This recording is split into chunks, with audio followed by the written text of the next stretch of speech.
Today, I'll share with you a very interesting experience that I had while living with my common-law husband of 25 years. Have any one of you ever used a bucket like this before?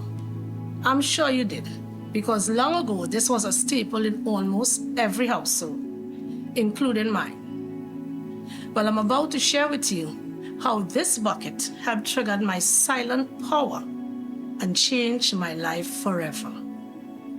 It all started when I found out that he was having another affair, because trust me, like Bob, he made the rounds. Why this one though? Because it was different. He was not only staying out late at nights, but there were some nights that he didn't even bother to come home. And whenever I asked about it, my body became a punching bag. But that's another story for another time. One morning after I sent the children off to school, he came home after spending the night out. And there I was, sitting on the bed, having one of my usual episodes of crying to myself.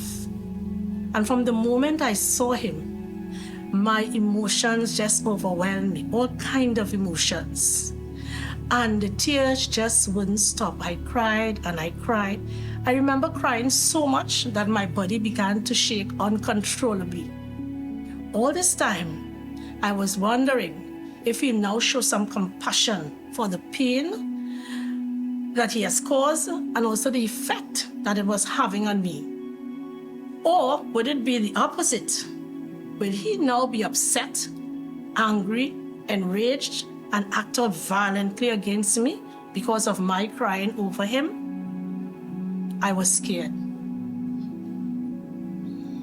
However, in a surprise move, he walked over to me and he gently placed his hand on my shoulder.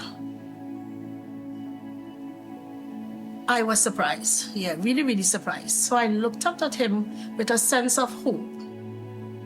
And he looked at me, straight in my eyes, blurry as they were, and he said, it reminded me of a romantic movie though.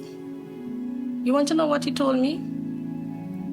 He said, you ain't tired crying like you want a bucket? What? A bucket? I stopped crying instantly. A bucket, you know? Did I hear right? And this bucket immediately came to mind, this bucket that I had in the kitchen.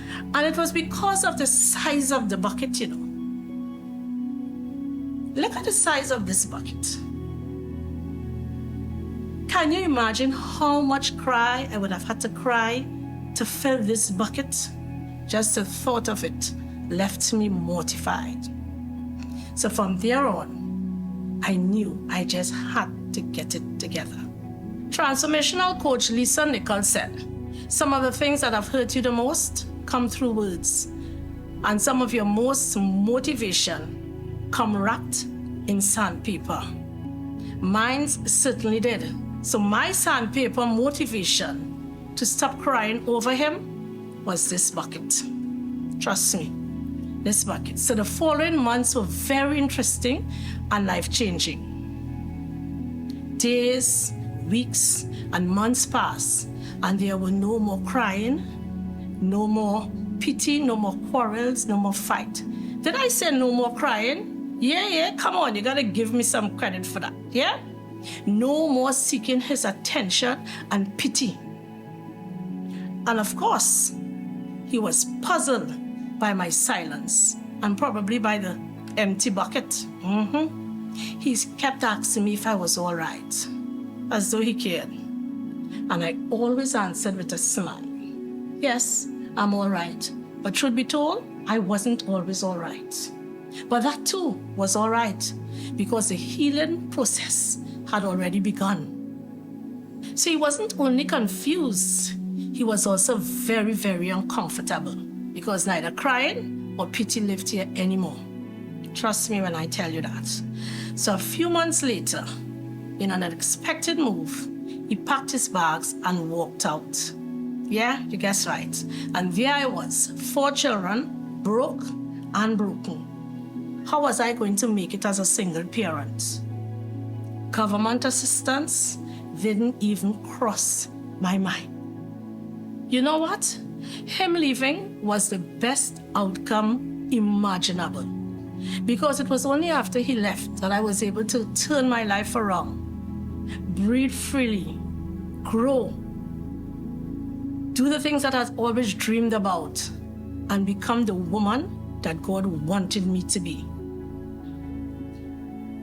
I went on to spend 13 years in talk radio without any experience at Power 102.1 FM, and to work as a social and community services officer at the HCC, and took great care of my children. And you know what? There was money in the bank. Cha-ching, ching. That's the sound of silence. My bucket was empty, yeah, but my cup runneth over. And here I am now, doing what I love to do best, talking to people to motivate and to inspire. So to all the women out there right now who are going through pain and struggles, my message to you today is, never let what anyone say to you stop you from realizing your goals and living your dreams. Never let what anyone say to you or do to you stop you from being a great mother to your children, a great sister, a great aunt, a great friend, grandmother. Always remember to connect to the silence within you, just as I did with the help of my bucket. Your silence is very important. World-renowned author Stuart Wilde said, "Silent power teaches you hour by hour. It is with you this very minute. As you begin to trust your power, it can lead you step by step to the next person and the next place in your life." So I urge you, turn to your silent power and allow it to help you overcome your challenges and your struggles and accomplish your dreams. Don't ignore your silence. It has a sound and it's very powerful. I urge you to turn it on just as I did. And if I did it, so can you.